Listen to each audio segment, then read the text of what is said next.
todos com a paz do Senhor. Amém. Irmãos, pode se sentar. Eu quero ser grata, Senhor, pela oportunidade que o Senhor nos concede para nós estarmos aqui nesta noite. Eu quero magnificar a Deus, irmãos, pela vida do pastor Edson. Muito obrigada pela confiança, por estar me confiando ao altar, para nós estarmos servindo a igreja do Senhor com a palavra de Deus. Eu quero agradecer porque não me conheci, mas está me confiando essa oportunidade para nós estarmos servindo a igreja. Eu quero também dar a Deus por todos os obreiros que estão aqui no altar, que Deus possa abençoá-los, os pastores, e em especial meu esposo, que também é meu pastor. E é um companheiro assíduo, que eu louvo a Deus pela vida do meu esposo, já me acompanhei há 21 anos, para a glória de Deus. E eu brinco com as minhas amigas e também amigos, que esse homem não cansa de me ouvir. Glória a Deus por isso. Eu louvo a Deus, que é um companheiro que o Senhor me deu e que abraçou comigo esse ministério, esse chamado, juntos seguimos os passos de Deus. Somos pais do Guindo, de 17 anos, o Apolo, de 15 anos, que eles estão conosco porque estão cultuando também hoje. Tinha um compromisso com os jovens, ensaio para congresso, por isso não nos acompanha. Mas eu quero ser grata. Nós estamos vindo lá do extremo leste, Ferraz de Vasconcelos. Quantos conhecem? Mas glória a Deus, eu tenho duas irmãs que moram aqui na Zona Sul. Então quando a gente vem para cá, a gente almoça na casa de uma e janta na casa da outra. E está tudo certo. Então eu louvo a Deus e eu estou aqui por intermédio de uma delas, né, que é a minha irmã Marisete Martins, né, que é esposa do pastor Alexandre Martins, e ela foi a ponto usada por Deus para nós estarmos aqui. Mas eu recebi carinhosamente o convite da irmã Raquel. Eu quero ser grata pelo convite, pela confiança e pela receptividade. Irmãos, eu digo que eu ando que nem notícia boa, mas uma das coisas que me chamam a atenção em todos os lugares por onde eu passo é a receptividade. Porque a recepção é o que nos faz ter o desejo do regresso.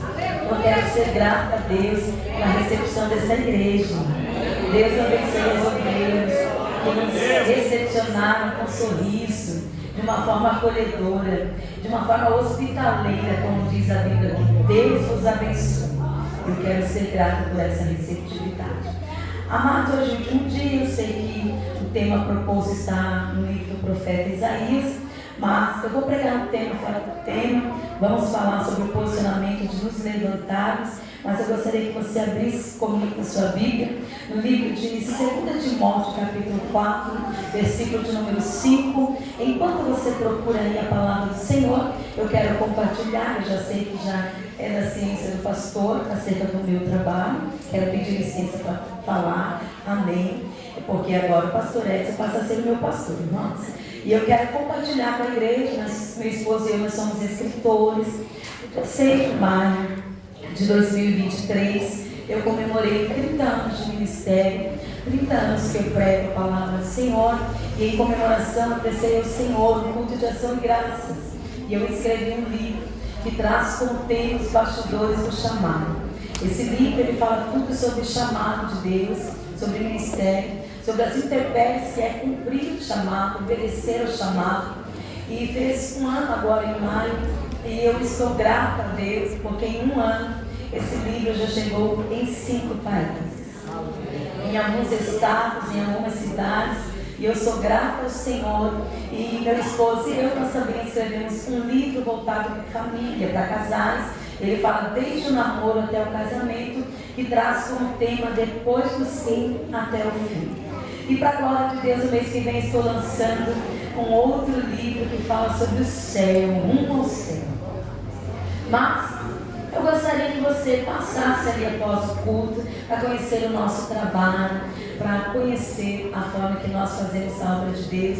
Eu não vivo do altar, irmãos, eu não vivo da obra de Deus, eu vivo na obra de Deus é diferente. Eu prefiro levar meu trabalho e apresentar para a igreja. Então passe ali. Quando você adquirir algo de alguém que vive na obra de Deus, você não faz compra, você lança semente. E quem lança semente colhe. Amém? Amém. E essa noite tem conselho de Deus aqui para nós. Todos acharam a palavra de Deus? 2 Timóteo capítulo 4, versículo 5 nos diz assim a boa palavra de Deus: mas tu se sofre em tudo, sofre as aflições, faz a obra de evangelista, cumpre o teu ministério. Amém? Vou ler novamente, atente comigo para uma curiosidade. Mas tu se sofre em tudo, vírgula, sofre as aflições, vírgula, faz a obra de evangelista, vírgula, cumpra o teu ministério, ponto. Amém? Glória a Deus. Quantos amam a palavra de Deus? Glória a Deus. Eu amo a palavra de Deus. E por onde eu passo, irmãos, eu digo que o pregador, ele nunca vai ser maior do que a mensagem. Porque a função do pregador é fazer a entrega da mensagem. Mas quem administra a mensagem e a vida do pregador é o dono da mensagem. E como hoje é um aniversário de 44 anos dessas mulheres lindas, eu não esqueci de falar de vocês. Vocês são lindas, gostaria de parabenizá-las, que Deus possa abençoar. Glória a Deus. Eu diria que a caixa torácica aqui é boa, né, irmãos? Mas tá um friozinho, vamos lá. Glória a Deus. Parabéns, que Deus possa abençoá-las de uma forma poderosa. Vocês estão lindas. Que venham aí mais 44 anos que o Senhor antes não vir buscar a sua igreja. Deus possa abençoar, vocês estão aniversariando, mas eu estou sendo presenteado nesta noite. Amados, o que o Senhor me propôs, e eu quero, por ser um trabalho, um encerramento de festa com mulheres, eu gostaria de dizer o que eu sempre digo por onde eu passo: que é possível ser mãe, ser esposa, ser dona de casa e também ser cheio do Espírito Santo. Então, louvo a Deus, porque neste tempo, Deus tem levantado mulheres cheias do Espírito Santo. Amados, nós estamos diante de duas extremidades bíblicas aqui. O tema proposto, encerramento, é levantai-vos, vós mulheres que estáis em repouso. E a proposta que o Senhor me fez é falar sobre isso, sobre posicionamento e nos levantarmos. Mas quando nós falamos sobre nos levantarmos, o que isso nos emite? Posicionamento, emite ação. Mas para nós nos posicionarmos, para nos levantarmos, nós precisamos ter um objetivo, precisamos ter um foco. E é basicamente isso que o Senhor me trouxe aqui para ministrar. Qual é o seu foco? Qual é a sua motivação? Por quê? Quem é motivado não precisa de motivação. Quem é impulsionado pelo Espírito Santo não precisa de impulso. Nós estamos aqui diante de duas ambivalências bíblicas. Nós vamos falar de alguém que está no ato final do seu ministério, e alguém que está começando o seu ministério. Quem libera este conselho para Timóteo é o apóstolo Paulo, quando ele diz assim para Timóteo: mas tu se sofre em tudo, sofre as aflições, faz a obra de evangelista, cumpre o teu ministério. Ele está no ato de cuidar do seu ministério, e ele vai propor para Timóteo, que está começando o seu ministério, a ter motivação em Deus no céu. E é interessante que, embora ele tenha autoria de 13 epístolas no Novo Testamento, 3 direcionadas a igrejas, 3 direcionadas a pastores, quando ele escreve 1 e 2 Timóteo, ele vai ser muito taxativo, muito contundente naquilo que ele quer expor, muito explicativo. No versículo 6, ele diz assim para Timóteo: procura vir me visitar depressa, porque eu já estou sendo entregue por aspersão de sacrifício. Em algumas traduções, libação de sacrifício. Tem algum baiano aqui? Glória a Deus. Como baiana que sou, ele está dizendo para Timóteo: vem me visitar depressa, porque eu estou com um atestado de óbito em mãos. No versículo 7, ele escreve: combati o bom combate, terminei a carreira e guardei a fé. Paulo é o nome romano de Saulo, nascido em Tarso, na Cilícia, e Tarso não era um lugar insignificante, era o centro da cultura grega. Embora ele possuía cidadania romana, ele era um israelita circuncidado da tribo de Benjamim, fazia parte de uma forma assídua e com muito afinco do partido dos fariseus. Sabe-se que ele foi ensinado em Jerusalém pelo renomado doutor da lei Gamaliel. Ele era alguém que falava aramaico, conhecia com profundidade a cultura grega e ele era avançado no judaísmo. No livro de Atos dos Apóstolos, capítulo 7, versículo de número 58, a Bíblia nos diz que quando Estevão, ele estava sendo apedrejado, tiraram suas vestes e lançaram os pés de um jovem chamado Saulo. No livro de Atos dos Apóstolos, capítulo 9, o capítulo se dá início narrando para nós as seguintes informações.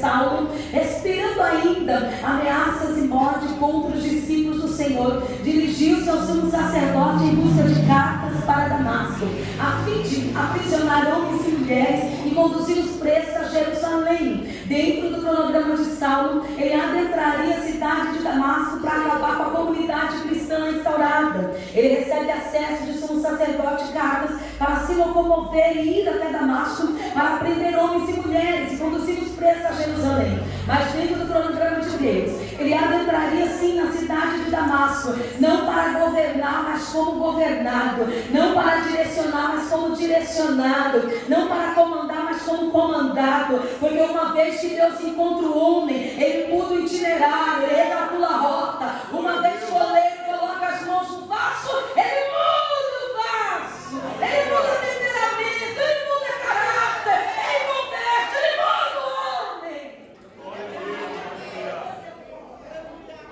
Ainda no capítulo 9, é perto de Damasco, no caminho, que ele é cercado por um resplendor de luz do céu. Ele cai em terra, ele ouve uma voz: Saulo, Saulo, por que tu me persegues? Ele vai indagar quem é Senhor. Ele ouve a resposta: eu sou Jesus, a quem tu persegues. Duro é para ti recalcitrar contra os aguilhões. Tremendo e atônito, ele vai questionar e perguntar: o que queres, Senhor, que eu faça? Haja vista que agora não é o sumo sacerdote que vai conceder carta, não é o homem que vai liberar acesso, não, é o Senhor dos Senhores que vai dizer: levanta e entra na cidade, porque lá eu te farei saber o que te convém fazer.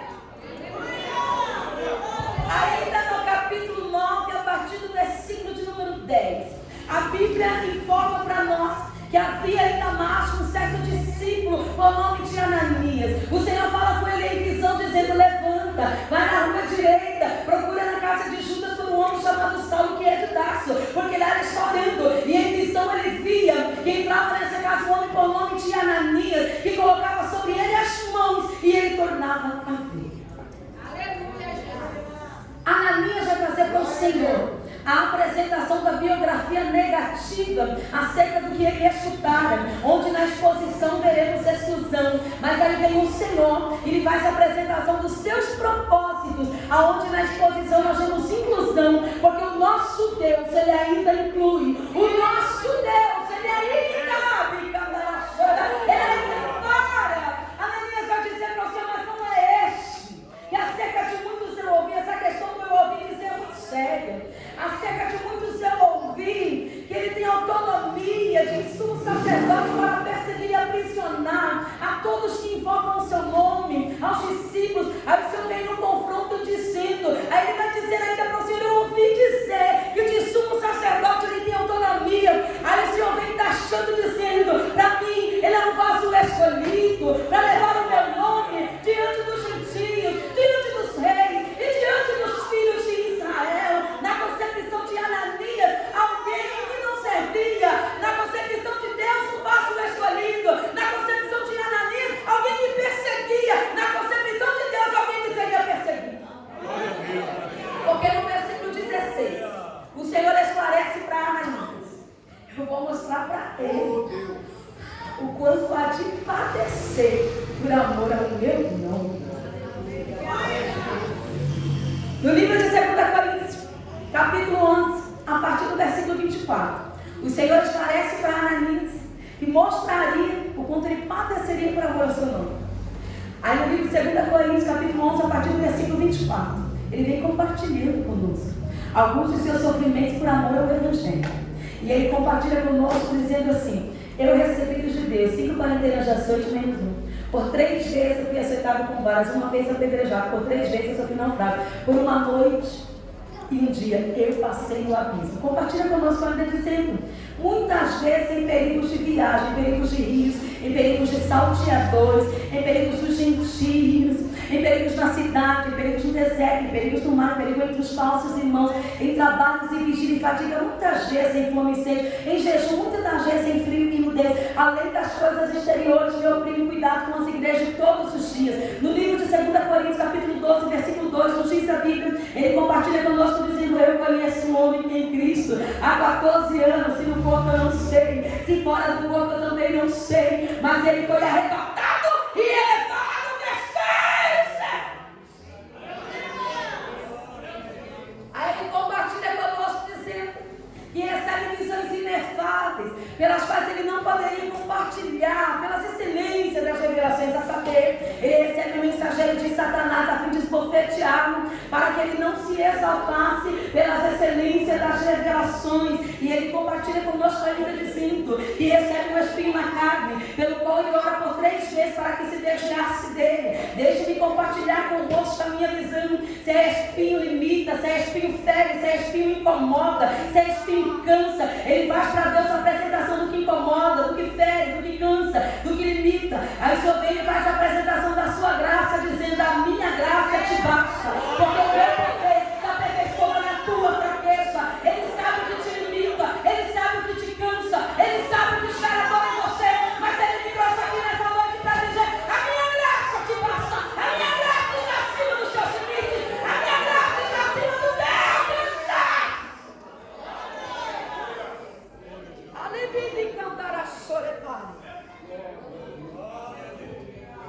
Ele vai se recompor dizendo, eu vou me gloriar nas minhas fraquezas, para que em mim habite o poder de Cristo. Apenas um crente, porque se é para nós falarmos sobre se levantar, é ele. Porque só um crente como ele, pastor Edson, eu encontrei na Bíblia para dizer, pelo que sinto prazer nas fraquezas, prazer nas injúrias, nas necessidades, nas perseguições, nas angústias, por amor a Cristo, porque quando eu estou fraco, então eu sou forte.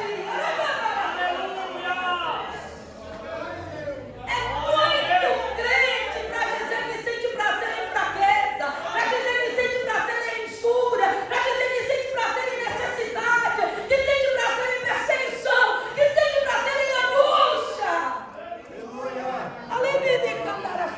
Eu sinto ele aqui. 2 Timóteo capítulo 2, versículo 9. Ele compartilha conosco assim dizendo, há muitas vezes eu fui preso como malfeitor, submetido a trabalhos e preso como malfeitor, mas a palavra de Deus, ela não está presa. Versículo 15, libera este conselho precioso. Procura apresentar-te a Deus aprovado como obreiro, que não tem do que se envergonhar, mas que maneja bem a palavra da verdade. E agora no capítulo 4 e no versículo 5, ele faz essa exposição para Timóteo dizendo, mas tu se sóbrio em tudo, sofre as aflições, faça a obra de evangelista e cumpre o teu ministério. Aí nós vamos avaliar aqui, eu quero contextualizar aqui um pouquinho convosco. Nós vamos retroceder na história para nós entendermos qual é a realidade do apóstolo Paulo quando ele está dizendo para Timóteo manter-se sóbrio. Qual é a realidade do apóstolo Paulo quando ele está dizendo para Timóteo sofrer as aflições, fazer a obra e cumprir o ministério. Porque como que alguém que está com atestado de óbito em mãos, alguém que sabe que a tempo da sua partida está próximo, está incentivando alguém a fazer a obra, está incentivando alguém a cumprir o ministério? Eu não sei qual é a motivação que você precisa para se erguer na presença de Deus, para se levantar de repouso. Eu não sei, mas há um incentivo de Deus aqui nessa noite. Deus me trouxe aqui para dizer uma coisa para você. Eu não sei o que te paralisa, mas eu vim aqui falar sobre motivos que você tem para avançar. Eu quero contextualizar na história rapidinho aqui, só para nós entendermos qual é a realidade do apóstolo Paulo, quando ele está liberando este conselho para Timóteo. É assim, olha, do ano de 54 a 64 depois de Cristo, assume o poder na cidade de Roma um homem chamado Nero Cláudio César Augusto Germânico, mais conhecido como Nero. Ele foi o 5º imperador romano e ele pôs fim à dinastia Júlio-Claudiana. É no tempo da sua liderança que Roma declina na esfera política, moral e também espiritual, porque nós estamos falando de um homem perverso, um homem satanizado, um homem capaz de cometer terríveis atrocidades. No ano de 59 depois de Cristo, a história nos relata que Nero ele manda matar, assassinar a sua mãe por nome de Agripina, fazendo com que essa morte parecesse um suicídio. No ano de 62 depois de Cristo, a história também nos relata que Nero ele manda matar, assassinar a sua esposa por nome de Otávio, assumindo ele um relacionamento com uma mulher chamada Pompeia, fazendo com que misteriosamente seu esposo também fosse assassinado. A história nos relata que Pompeia é engravida e ela está em estado avançado de gestação, prestes a dar à luz. E a história nos relata que Nero mata esta mulher a chutes e pontapés, fazendo com que ela e a criança viesse a óbito. É este homem que está liderando Roma, é este homem que está no governo de Roma. No ano de 64 depois de Cristo, é gerado incêndio na cidade de Roma. Incêndio esse que durou 6 dias e 7 noites. A história nos relata que Nero sobe para uma torre chamada Micenas, ouvindo música lírica e tomando vinho. Ele contempla a cidade de Roma em chamas. Alguns estudiosos e também historiadores defendem que Nero não tem autoria deste incêndio gerado em Roma. Outros, por sua vez, defendem que ele tem sim a autoria desse incêndio gerado em Roma, porque haja vista que as atrocidades cometidas por ele foram numerosas. Após esse incêndio, que durou 6 dias e 7 noites, e que dos 14 bairros da cidade de Roma, 10 foram destruídos, dizimados, restando 4 que eram povoados por judeus e por cristãos. Depois desse incêndio gerado em Roma, Nero vai começar uma perseguição aos cristãos, morte aos cristãos, porque ele vai responsabilizar os cristãos por este incêndio gerado em Roma. A partir daí, uma perseguição violenta começa a acontecer. A história nos relata que Nero dava este comando para cristãos serem lançados ao Coliseu, para serem devorados por feras. A história também nos relata que em um único dia, Nero manda matar crucificado a 1.500 cristãos. A história também nos relata que ele dava a voz de comando para que a terra se pinte em cristãos vivos. Os amarrados, você vai sair daqui dizendo que não passa prova não, viu? Dava voz de comando para amarrar cristãos vivos em postes, até as vistas e sentassem vivos, para que servisse de iluminação para a cidade de Roma anoitecer. Essa realidade instaurada em Roma. O apóstolo Paulo, ele estava em uma cidade chamada Nicópolis. Ele tinha ido visitar as igrejas da Ásia. E nesta ocasião, Timóteo tinha acabado de assumir o pastorado da igreja de Éfeso. Quando o apóstolo Paulo ele recebe as notícias de Sábio que está Roma, quando ele fica sabendo da devastação, quando ele fica sabendo que tem cristãos morrendo, que tem cristãos sendo perseguidos, se tem alguém aqui que recebeu de Deus um chamado que queima, um chamado que arde, um chamado que motiva, um chamado que impulsiona, vai entender o que o apóstolo Paulo sentiu. Porque nós não estamos falando de um ambiente motivacional, não. Nós não estamos falando de um cenário onde o pregador vai chegar e ser ovacionado, vai ter tapete vermelho para ele passar uma grande foto no banner. Não, nós estamos falando de um cenário de morte, nós estamos falando de um cenário de perseguição. Aí o apóstolo Paulo entendeu, foi para esse tipo de cenário que eu fui chamado para pregar, foi para esse tipo de cenário que eu fui chamado para fazer a diferença.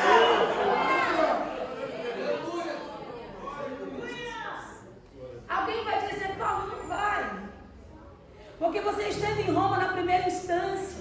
A prisão era domiciliar, foi preso, a prisão era domiciliar, podia receber as pessoas com liberdade, pregar a palavra com liberdade. Só que agora, o homem que está lá é mau, o homem que está lá é assassino. Mas o apóstolo Paulo entendeu, quem me chamou é bom. Alguém vai dizer não vai, mas o chamado empurra, o chamado impulsiona, o chamado direciona. Talvez até hoje você acreditou que tinha um chamado. Aí eu vim aqui nessa noite descortinar para você que você não tem chamado. Eu vim descortinar para você que o chamado te tem. É o chamado que te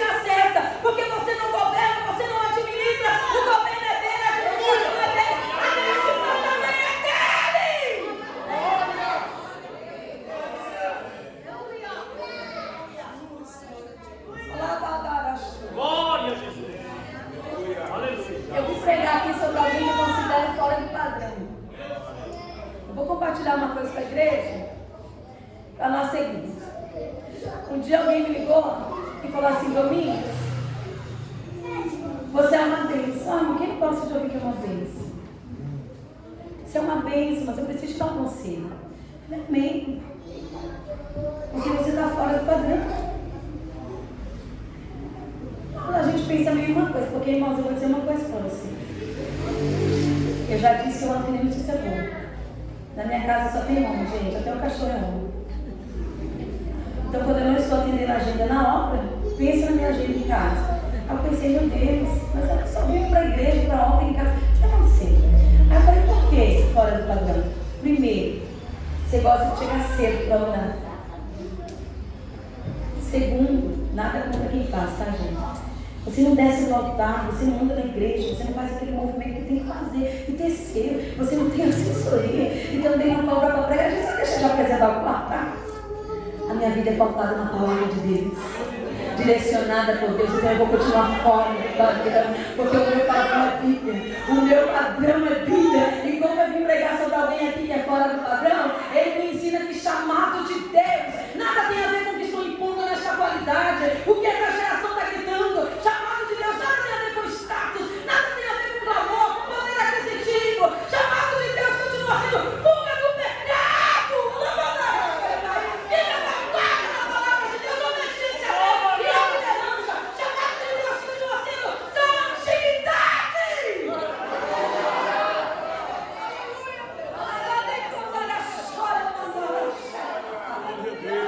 É renúncia, é obediência, é choro, engloba também. E o apóstolo Paulo vai fazer essa exposição para Timóteo, que no pacote de quem é chamado por Deus vem decepção, vem frustração, vem abandono, porque eu entendo que ele quer motivar Timóteo. Em minhas palavras, eu entendo que ele está dizendo assim para Timóteo: o teu alvo tem que ser o céu, porque se for a terra, a primeira decepção tu para. O céu tem que ser a tua ração de exercer o mistério, porque se não for, a terra te embate. Como é o esperado, ele vai se locomover. Ele me ensina, porque com o apóstolo Paulo eu aprendo que ele entendeu que a luz que ele vislumbrou perto de Damasco não foi qualquer luz. A voz que ele ouviu não foi qualquer voz. E o chamado que ele recebeu não foi qualquer chamado. Ele entendeu: é o cenário de perseguição, é lá que eu tenho que estar. Ah, o cenário de morte é para lá que eu vou pregar. É o cenário, mas não é favorável. Não é sobre o cenário, não é sobre o lugar. Nunca vai ser sobre espaço geográfico, sobre bairro, sobre cidade, sobre estado ou sobre país. Nunca vai ser sobre o lugar, sempre será sobre o propósito. Alguém vai dizer: não vai, mas o chamado empurra. Alguém vai dizer: não vai, mas o chamado, e ele vai. Só que quando ele pisa em Roma, pastor, cai sobre ele a responsabilidade de chefiar os cristãos que receberam a calma do incêndio de Davi. Quando cai sobre ele essa responsabilidade, ele vai preso. Só que não é uma prisão domiciliar, onde ele podia receber as pessoas com liberdade. É uma mascomba gelada, é uma prisão subterrânea. Quando ele está dizendo para Timóteo: mas tu se sofre em tudo, sofre as aflições, faz a obra de evangelista, cumpre o teu ministério. Isso é uma masmorra gelada. Ele declara: eu tenho prisão nos pés, eu tenho prisão nas mãos. Quando o apóstolo Paulo, eu entendi, eu aprendi que quando Deus é a nossa prioridade, o nosso momento não define qual vai ser a dimensão da nossa adoração.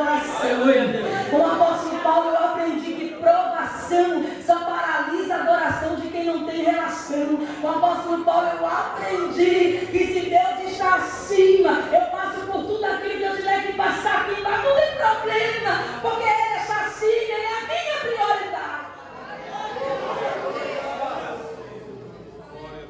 Quando Ele está conversando com Timóteo, estimulando Timóteo a concluir o ministério e fazer a obra, ele está impossibilitado de fazer a obra. Ele está detido, ele está sem poder de locomoção, né? Ele me tirou o direito de ir e vir, ele está aprisionado. E quando ele diz assim para Timóteo: vem me visitar depressa, porque eu já fui entregue por aspersão, ele está com atestado de óbito em mãos. Mas me chama a atenção a forma que o apóstolo Paulo encontrou para estimular Timóteo. Acha bizarro, gente? se atente comigo para isso aqui, porque é muito sério. Olha como que ele vai estimular Timóteo a cumprir o ministério e fazer a obra. Ele começa listando, pastor, algumas pessoas que ele imaginou que estariam ao seu lado. Ele começa falando com Timóteo, dizendo assim: Alexandre Latueiro eu entreguei para Satanás, porque me perseguiu por uma vida inteira. Fileto, Demastino, Crescente, Fígelo e Hermógenes se apartaram. Nós já vimos que Fígelo e Hermógenes não eram pessoas distantes do apóstolo Paulo, foram discipulados, pessoas que tiveram a oportunidade do aprendizado. De repente ele está expondo para Timóteo que o próximo se distancia, que aquele que ama deixa de amar, que amigo deixa de ser amigo. Mas o que ele está querendo expor para Timóteo é que amigo deixa de ser amigo, quem ama deixa de amar, o próximo deixa de ser próximo, mas Deus nunca vai deixar de ser Deus.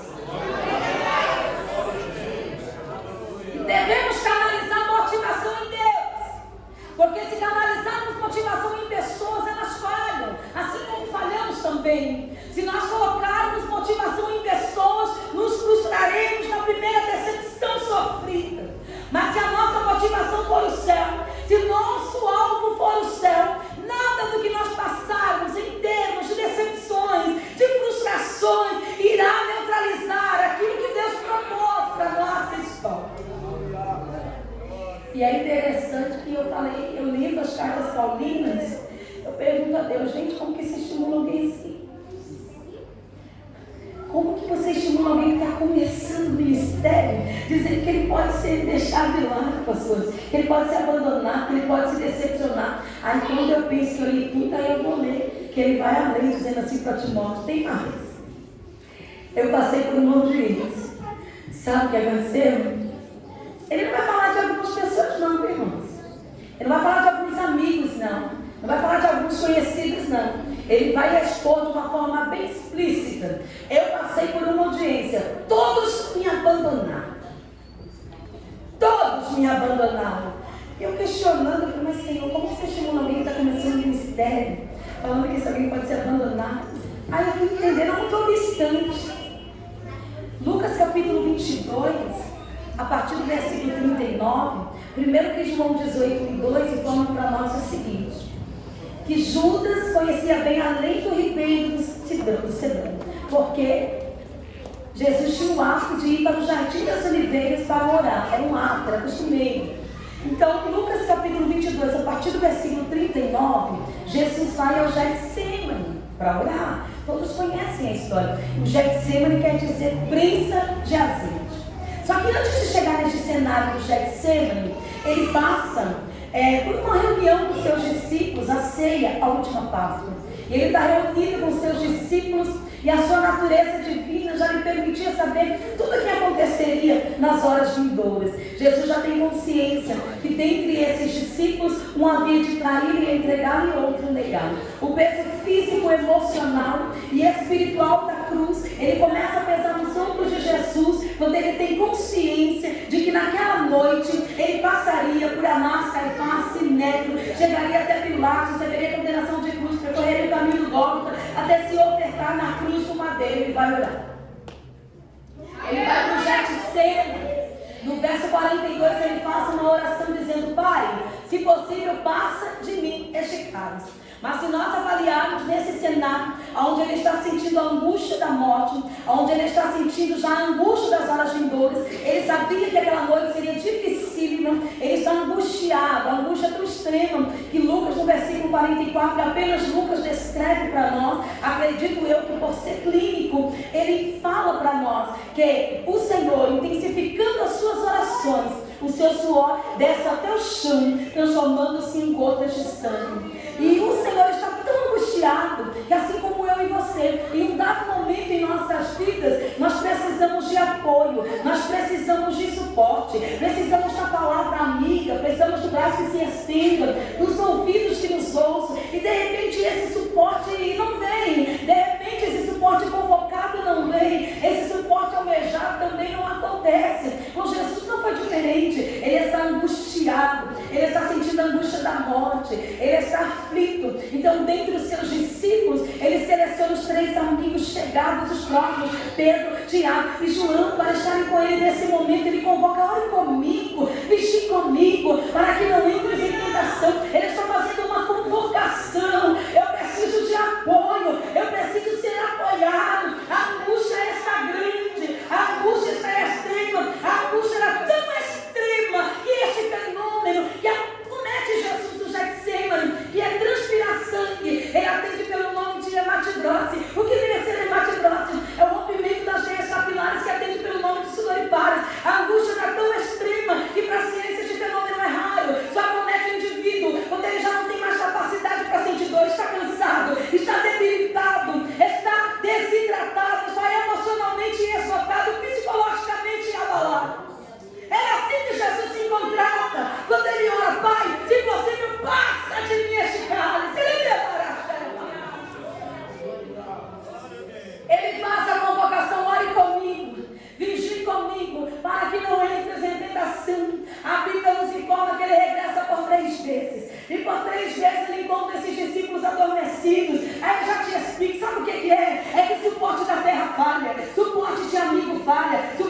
familiar falha também. Suporte de pessoas chegadas falha também. Suporte convocado falha. Mas eu quero ver o céu falhar com você.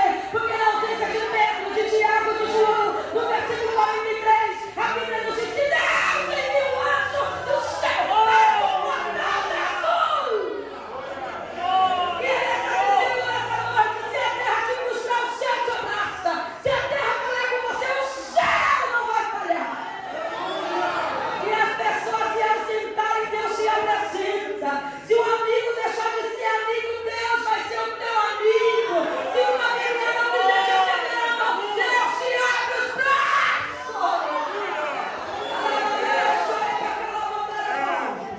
Qual é a mesma motivação que você precisa para se levantar, Senhor? Eu espero aqui. E Ele está dizendo: qual é a mesma motivação que você precisa?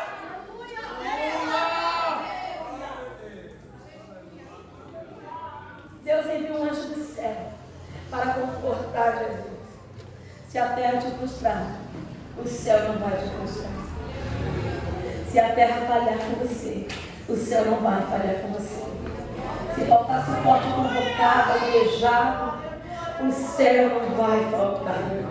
Porque eu digo isso, porque ao mesmo tempo que o apóstolo Paulo, meus pastores, ele apresenta para Deus pessoas que falham. Ele apresenta para Deus pessoas que abandonam, pessoas que frustram. Ele também, ainda no capítulo 4, ao mesmo tempo que ele desabafa com Timóteo dizendo: eu passei por uma audiência e todos me abandonaram. No versículo 17 ele taxa, é como se ele colocasse uma cereja no bolo. Ao mesmo tempo que ele apresenta para Timóteo uma terra que falha, uma terra que frustra, ele vem dizendo também: mas o Senhor, ele veio, o Senhor me assistiu, o Senhor me fortaleceu. Ele está dizendo para Timóteo que, irmão, ainda que a terra falhe, amigos falhem, o Senhor não vai falhar, o Senhor não vai falhar com você.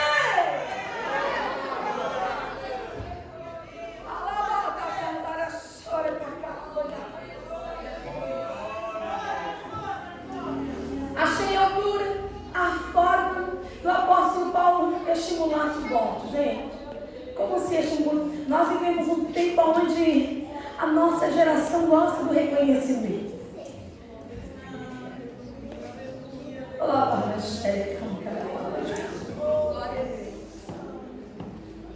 E de repente, como que você estimula alguém?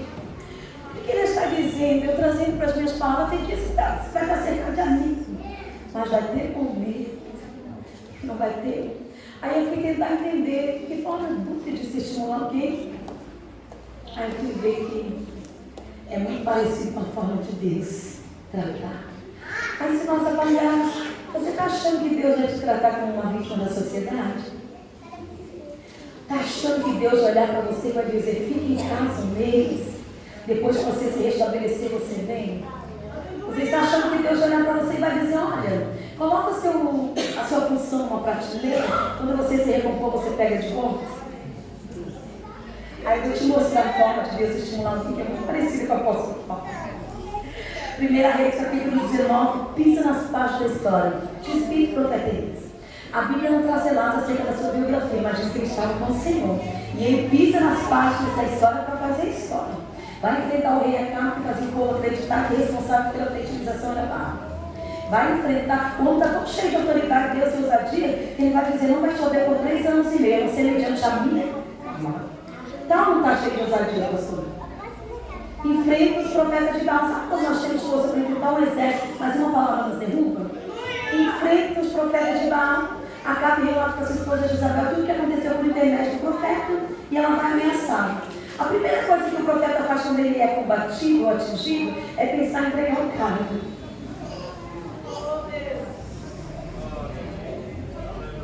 A primeira coisa, o profeta foi atingido, então ele vai para Berseba. Primeira coisa, Berseba, ele abandona o cargo, ele deixa o moço.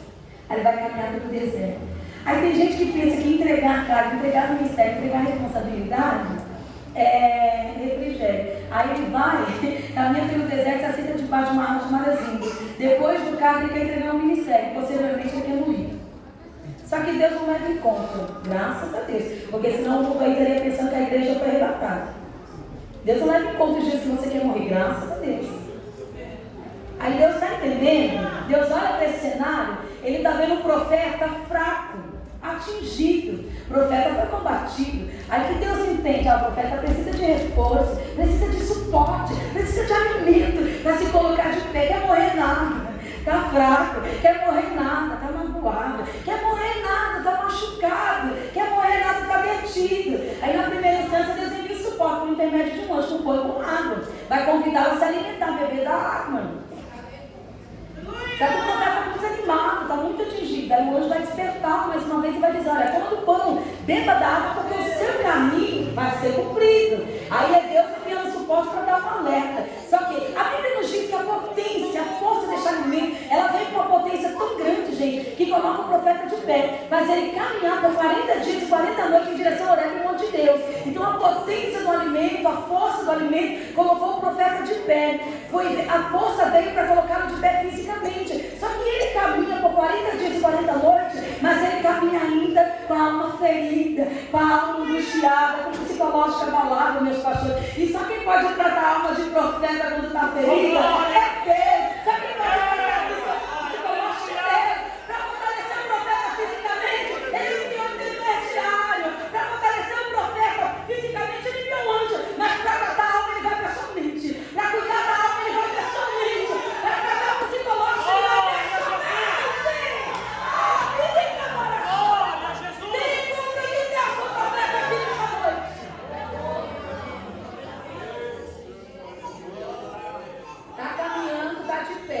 Está fortalecido fisicamente, mas a alma precisa de Deus.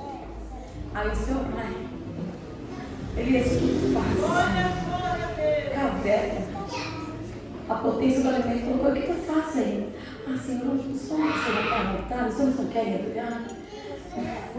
Aí Deus veio apresentar um parâmetro para ele. O psicólogo ouve e apresenta um parâmetro. Mas lá onde você viu os que não querem, tem os que querem.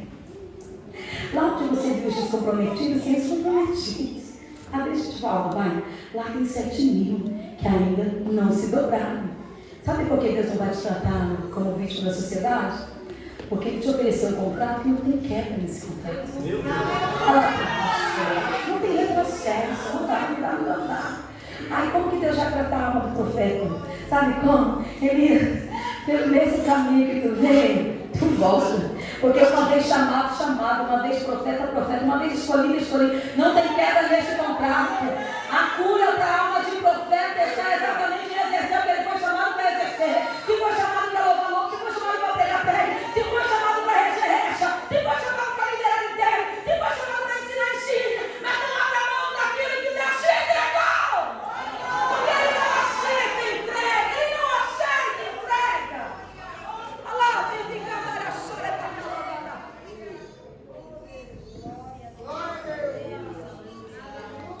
Ele não aceita. Nós não estamos falando de qualquer pessoa na Bíblia Sagrada. Mas o Senhor veio, o Senhor me assistiu, o Senhor me fortaleceu. Quando Ele está fazendo essa exposição para Timóteo, aí isso me remete a me lembrar. Quem é o apóstolo Paulo, gente, na Bíblia Sagrada? Arrebatado e elevado ao terceiro céu. Alguém que tanto contribuiu com o avanço da igreja, com a obra missionária, com a formação de obreiros. Alguém que em 2 Coríntios capítulo 4, verso 8 e 9, ele escreveu dizendo assim: que em tudo e em todos somos atribulados, mas não angustiados, perplexos, mas não desanimados, perseguidos, mas não desamparados, abatidos, mas não destruídos. No versículo 17 ele escreveu dizendo que a nossa leve e momentânea tribulação produz para nós um peso muito excelente de glória. No livro de Romanos capítulo 8, versículo 18, ele escreveu dizendo: eu tenho por certo que as aflições deste tempo presente não são para comparar com a glória que em nós há de ser revelada. No livro de 2 Coríntios capítulo 5, versículo 1, ele escreveu dizendo: se a nossa casa terrestre deste tabernáculo se desfizer, nós temos em Deus uma casa, um edifício, não feita por mãos, mas eterna no céu. Ele está declarando: aqui pode tudo sair do lugar, aqui pode tudo desmoronar.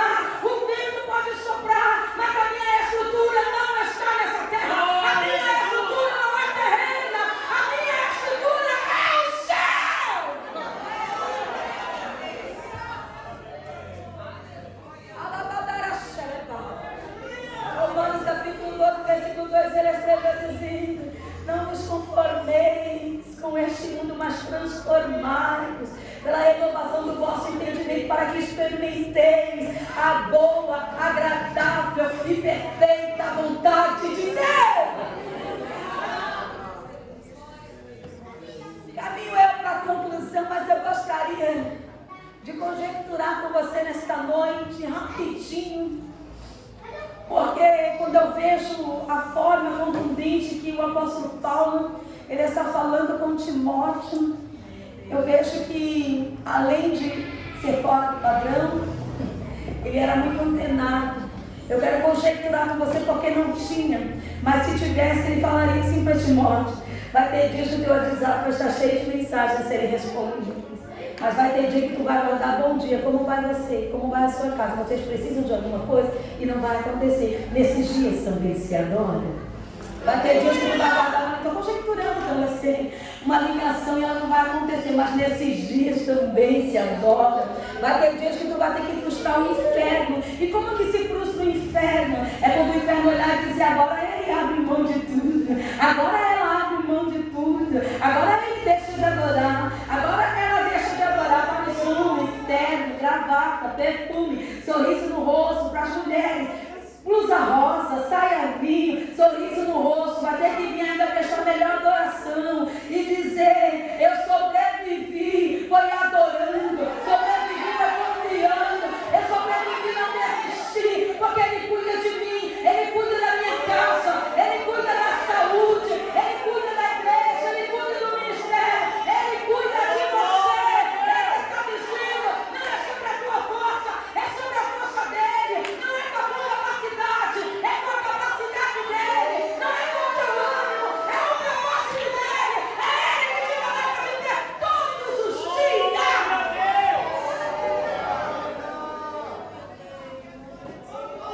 Faço uma pergunta para a igreja e entrega a minha oportunidade. Vou ficar devendo 3 minutos para o pastor. Ficar devendo não, vou deixar de crédito. Olha isso, pastor. Vou deixar de crédito para o pastor me trazer de volta. Tá bom? Ó, eu vou fazer uma pergunta para a igreja e vou entregar a minha oportunidade. Vou perguntar para o pastor, ele é muito pleno, gente, pastor. Tem jeito de ser bem inteligente. A irmã Raquel corajosa me trazer para pregar aqui, irmã. Pastor, aqui não tem, sabe por quê? O pastor é muito pleno. Quando o pastor é pleno, gente, mas lá de onde eu venho, do bairro que eu venho, gente, que povo amargurado, qualquer coisa se amargura, faz bico, faz cara feia. Aqui não tem, porque o pastor é muito pleno. Mas lá de onde eu venho, gente, olha, pastor, o apóstolo Paulo está revoltado? Porque se frustrou com pessoas? Tá, gente? Tá amargurado? Ele está revoltado? Ele tá, gente, revoltado? Por isso é para nós falarmos, para nos levantarmos, para sairmos de um estado de repouso, tem que falar sobre alguém exatamente assim, que não se dobra, que não se prostra. O homem está preso, está adorando, o homem vai morrer, está querendo cumprir chamado, encerrar a carreira e preservar a fé. Vamos falar então sobre ele. Eu vou além com você para entregar a minha oportunidade. Ele está amargurado, gente. Porque, como eu disse, lá de onde eu venho, qualquer coisa pode ser amargura, gente. Se for contrariado, cara feia. Mas aqui é pleno, pastor muito pleno. Pastor Edson muito pleno. Ele está revoltado? Eu vou além eu te perguntar. Ele está dizendo para Timóteo que vai deixar de ser apóstolo? Não. Vai deixar de pregar? Não. Vai deixar de cantar? Não. Vai deixar de regir? Não. Vai deixar de liderar? Não. Vai deixar de exercer? Eu vou além com você. Ele está dizendo para Timóteo que vai entregar a carteira e vai mudar de congregação? Tá. Sabe o que ele está dizendo para Timóteo? Timóteo, quando vim me visitar, traz Marcos contigo, porque ele é útil para o ministério. Ele está declarando: eu vou morrer, mas eu morro pregando. Eu vou morrer, mas eu morro adorando. Eu vou morrer, mas eu morro exercendo o chamado. O meu chamado não depende das pessoas que me frustraram, que me abandonaram, ou que me decepcionaram. O meu chamado depende do Deus que me fortalece. É Ele que me fortalece.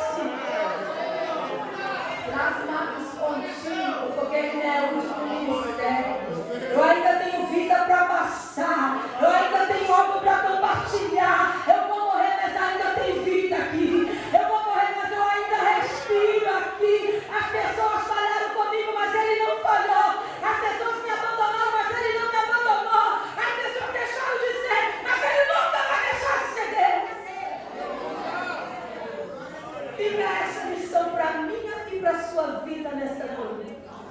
Se é para nós sustentarmos de alguém que estava de pé, mesmo aprisionado, masmorra gelada. A história nos relata que o esgoto da cidade de Roma passava por dentro dessas prisões e que muitos presos não conseguiam passar de execução. Ele começa falando com Timóteo que Lucas está com ele, mas de repente ele abre o leque falando sobre as pessoas que o abandonaram, as pessoas que o deixaram. Aí fica a pergunta aqui para mim e para você: o que mais você precisa para se levantar? O que mais você precisa para ter motivos para adorar, para exercer ministério? Aí fica para chorar. Aí nós estamos indo nessa noite: foca no céu, porque se o seu foco for terreno, você se frustra. Deus abençoe a igreja. Deus te abençoe. E se você quiser conversar comigo um pouco mais, me procure aí após o culto. Em nome de Jesus. Deus te abençoe. Fique com essa palavra. Pastor Edson, Deus abençoe. Obrigado.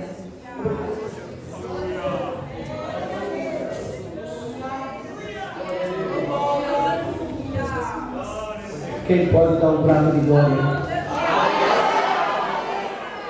Aleluia.